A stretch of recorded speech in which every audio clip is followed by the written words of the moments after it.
Imagine two neighbors living on the same quiet street. Every morning, one of them backs a brand new luxury SUV out of the driveway. The paint shines like it just left the dealership. The wheels sparkle. The engine growls. From the outside, it looks like success. Across the street, another neighbor drives a 7-year-old sedan. The paint has faded slightly. There's a small scratch on the rear bumper that has never been repaired. Nothing about the car turns heads. If you had to guess which person is wealthier, most people would point to the luxury SUV without thinking twice. But what if the opposite were true?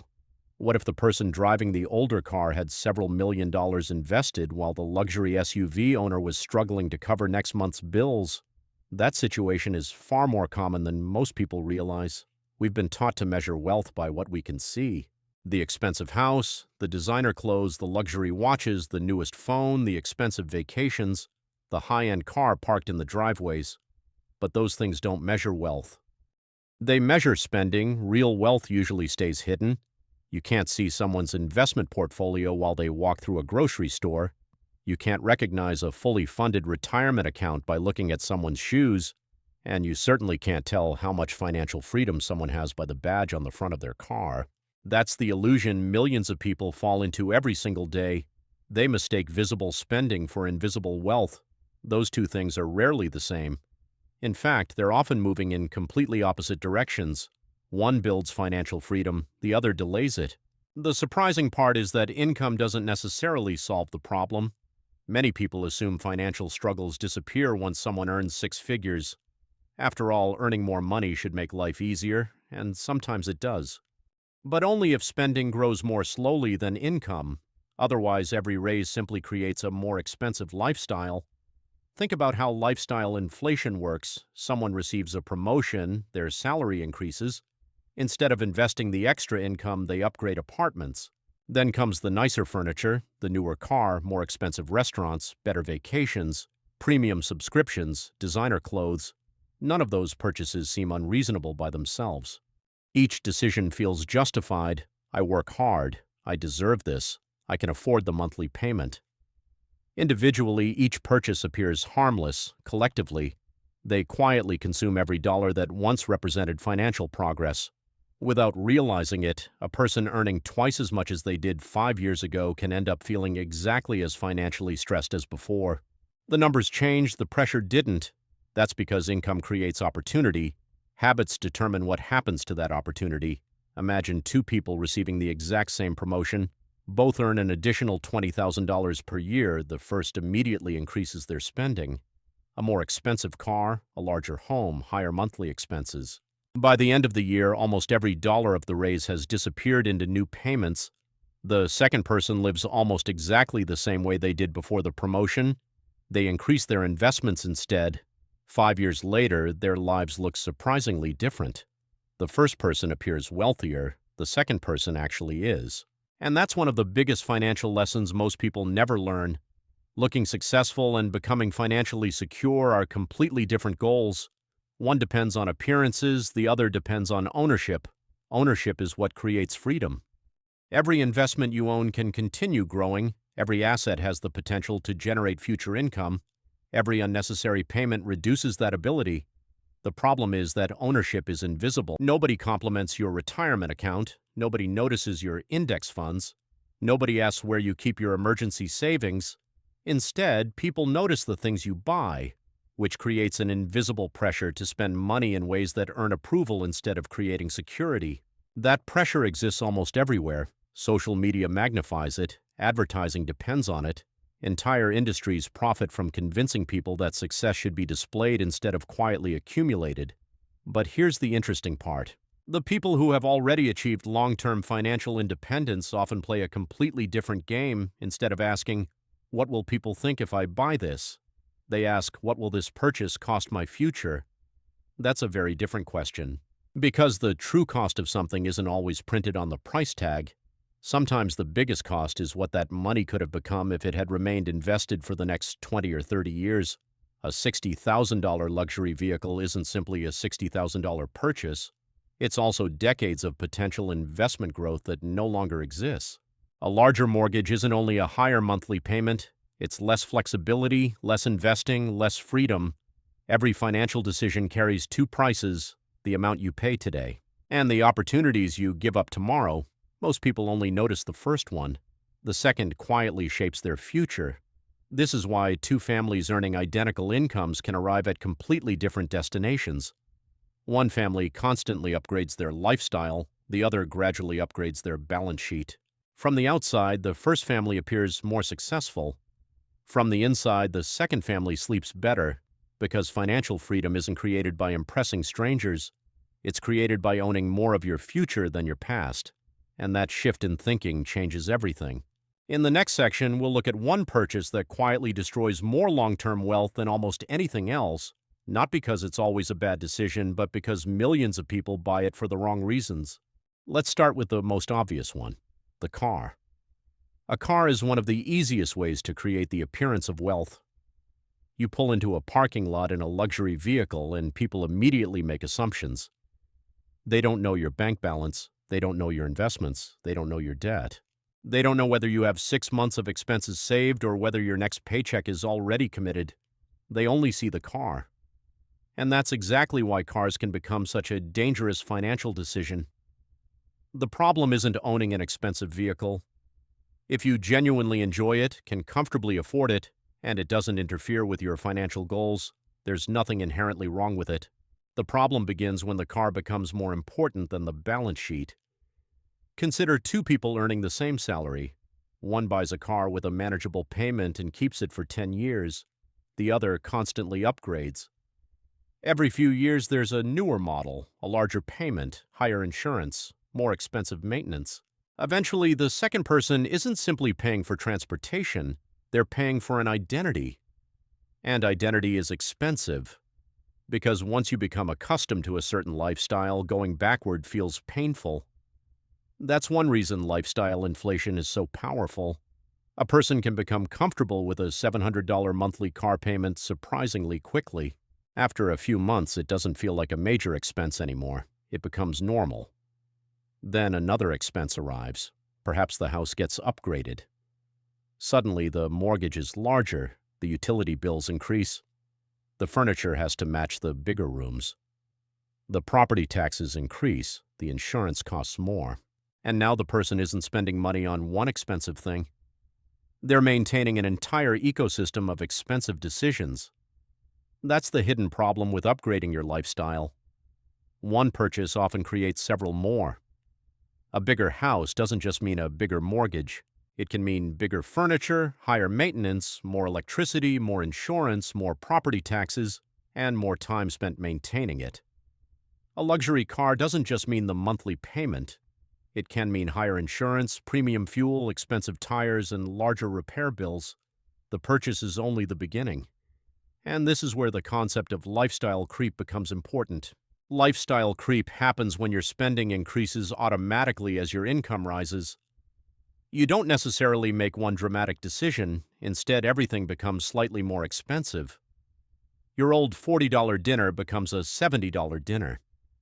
Your basic apartment becomes the nicer building. Your reliable car becomes a luxury SUV. Your weekend trip becomes an international vacation. Your basic phone becomes the newest flagship model. None of these decisions destroys your finances by itself. The problem is the accumulation. 10 small upgrades can become one enormous monthly obligation.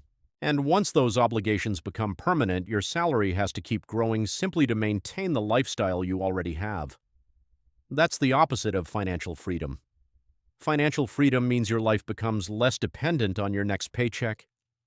Lifestyle inflation often makes you more dependent on it. And there's another problem people rarely consider. The more expensive your lifestyle becomes, the harder it is to change direction. Imagine someone spending $3,000 a month. Then their income increases, and their lifestyle gradually expands until they're spending $6,000. They may feel richer because they're buying better things. But financially, they've also doubled the amount of money required to maintain their life. If their income suddenly falls, the first lifestyle is much easier to protect than the second.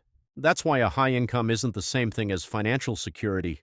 A high income gives you a powerful opportunity, But if your expenses rise at the same speed, that opportunity disappears. Now let's talk about housing. Housing is different because a home can be both a place to live and a financial asset. But even here, bigger isn't automatically better. Imagine you qualify for a $900,000 mortgage. The bank says you can afford it. That doesn't necessarily mean you should buy it. Banks calculate affordability based on financial criteria. They don't know your personal definition of freedom. They don't know whether you want to retire early. They don't know whether you want to start a business. They don't know whether you want to travel. They simply determine how much debt you can theoretically handle. That's why the question shouldn't be, how much house can I afford? A better question is, how much house can I own without sacrificing the rest of my financial life? Those are completely different questions. A smaller home can sometimes give you something far more valuable than extra bedrooms. It can give you flexibility, lower expenses, more savings, more investment capacity, and fewer financial obligations. The same principle applies to almost everything. You don't become wealthy by maximizing what you can buy. You become wealthy by maximizing what you can keep. And that brings us to something even more interesting: status. Humans naturally compare themselves with other people. We look around and ask ourselves where we stand. The problem is that modern society gives us an endless supply of people to compare ourselves with. You see someone driving a $100,000 vehicle. You see someone buying a new house. You see someone posting pictures from an expensive resort. You see someone wearing a watch that costs more than your annual salary. And your brain makes a dangerous assumption: they must be doing better than me. But you don't know their balance sheet. You don't know how much they borrowed. You don't know what they owe. You don't know what their monthly expenses look like. You are comparing your financial reality with someone else's highlight reel. And social media has made this dramatically worse. You can now see hundreds of examples of other people spending every day. Your brain isn't designed to process that much comparison. So what happens? Your definition of normal slowly changes. A $500 dinner starts looking ordinary. A $2,000 vacation starts looking basic. A $70,000 car starts looking like something you should have. This is how the reference point moves. You don't necessarily become irresponsible. Your idea of what is reasonable simply becomes more expensive. And once your reference point moves, your old lifestyle can suddenly feel inadequate. That's why protecting your financial baseline is so important. If you earn more money, you don't have to spend all of it. If your friends upgrade their cars, you don't have to upgrade yours. If your coworkers move into larger houses, you don't have to follow them. And if everyone around you starts spending more, you don't have to participate. Because there is a powerful advantage to being financially comfortable without looking financially impressive. Nobody knows exactly how much money you have. And that's a feature, not a weakness. Think about someone who has $500,000 invested but drives a modest car. Their neighbors may assume they're ordinary, but every year their investments continue working. Now compare that with someone who has the same income but spends nearly everything maintaining an expensive lifestyle. One person is accumulating ownership, the other is accumulating obligations. The difference may be invisible today. 10 or 20 years from now it can become enormous. This is where compounding enters the story. Suppose you have an extra $500 every month. You can use it to increase your lifestyle, or you can invest it. At a hypothetical 7% annual return, investing $500 every month for 30 years would grow to roughly $610,000. The exact result will vary because investment returns aren't guaranteed, but the principle is powerful. That $500 isn't simply $500. Repeated over decades, it becomes a potential asset. Now imagine doing this with every raise. You don't have to live like you're poor. You simply allow your income to rise faster than your spending. Maybe you spend part of every raise, but invest the rest. That creates a middle ground between extreme frugality and uncontrolled lifestyle inflation. And that middle ground is where many people can build serious wealth. The goal is to stop allowing temporary purchases to create permanent obligations. Because there's nothing wrong with enjoying your money. In fact, that's part of why you work for it. The real question is whether you're spending today's money in a way that steals tomorrow's options. A vacation creates memories. A great meal can bring people together. A comfortable home can improve your life. A reliable car can make your daily routine easier.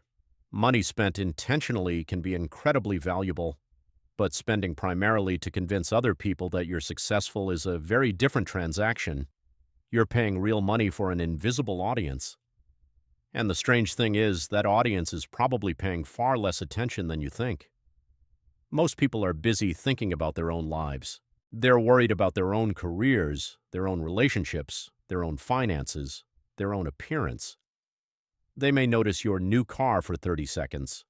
Then they go back to thinking about themselves. So, before making your next major purchase, ask yourself one uncomfortable question. Would I still want this if nobody else could see it? If the answer is yes, that's useful information. Maybe you genuinely value it. But if the answer is no, you may not be buying the product. You may be buying the reaction. And reactions disappear quickly. The payment doesn't. And this is where the whole idea comes together.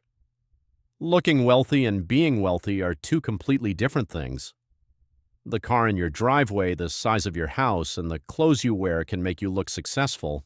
But real wealth is the money you didn't spend, the debt you avoided, and the investments you allowed to grow. You don't have to live cheaply or give up everything you enjoy. Simply make sure your lifestyle doesn't rise as fast as your income. When you receive a raise, invest part of it before your spending increases. Choose a reliable car instead of a payment that controls your budget. Keep your housing reasonable and consistently build assets. Most importantly, stop making financial decisions based on what other people might think, because they're probably paying far less attention than you imagine. Years from now, the person driving the newest car may still be working to maintain that lifestyle, while the person driving an old sedan could quietly have millions invested. So before your next major purchase, ask yourself one question: would I still want this if nobody else could see it? If the answer is yes, enjoy it. If the answer is no, you may be buying an image instead of something you truly value. Real wealth doesn't need to announce itself. It quietly gives you choices, security, and freedom, and that's a far better status symbol than anything sitting in your driveway.